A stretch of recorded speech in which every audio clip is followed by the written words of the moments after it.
Alright, so I have this heart thing, and you see how like I have all these lines drawn on it? I have this tool and this tool. They're the same thing, they're just different shapes. It's called a bone folder, and it's like it helps you crease like the paper if you're doing origami or like you have to fold paper. So I want to fold all of these lines, but in order to do that, I'm going to flip it over to the back first, so that way when I'm going like this, I can see where is the line and I can find the corner and I can like kind of press it down a little bit. And I'm like checking to make sure that the line is covered, and then I take the stick. Oh. What are you making? An envelope.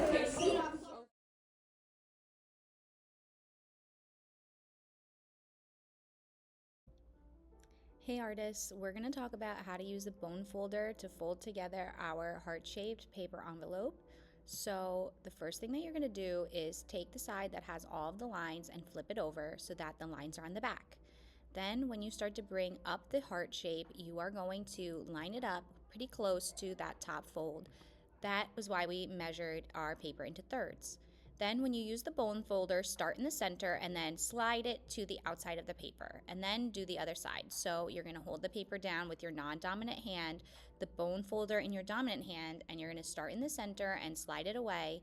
Then you're going to be able to crease across the entire thing. I like to crease both directions, so flip it over and then use the bone folder to crease it again in the opposite direction. By creasing the paper in both directions, it makes it a little bit easier and more smooth for the transition of the folding. So I'm also going to re-crease the other paper in the opposite direction that we already folded. Now I'm going to turn the paper and I'm going to make sure that the lines are on the back, and we're going to fold up the sides of the heart. That line that's in the middle, it helps if you look at the crease so that you can line up the pencil drawing with the creased line, and then again slide the bone folder from the center and then work your way towards the outside edge. This is going to help you make sure that your lines stay very straight when you're using the bone folder. So flip it over, fold up the other side of the heart, and fold that pencil line onto the folded line, and then use the bone folder to go across from the center and then out, from the center and then out. By doing it that way, you're going to prevent your paper from buckling and having uneven folds. Then do the bone folder again in the opposite direction to help make that crease bend more easily. By folding on both directions, it's going to make your folding much easier and have less resistance in both directions. Now that I've creased the line, I'm not going to crease the line in the center. That was really just a guideline that we needed for drawing the heart to make it symmetrical.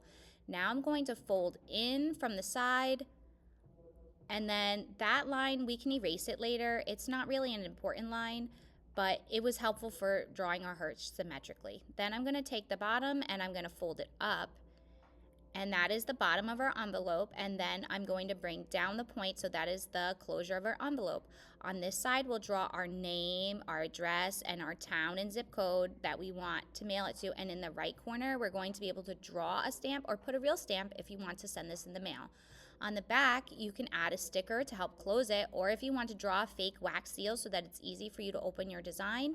Then on the inside of your artwork, you can erase all of the guidelines that we drew, and then if you want to, you could start by painting the entire thing.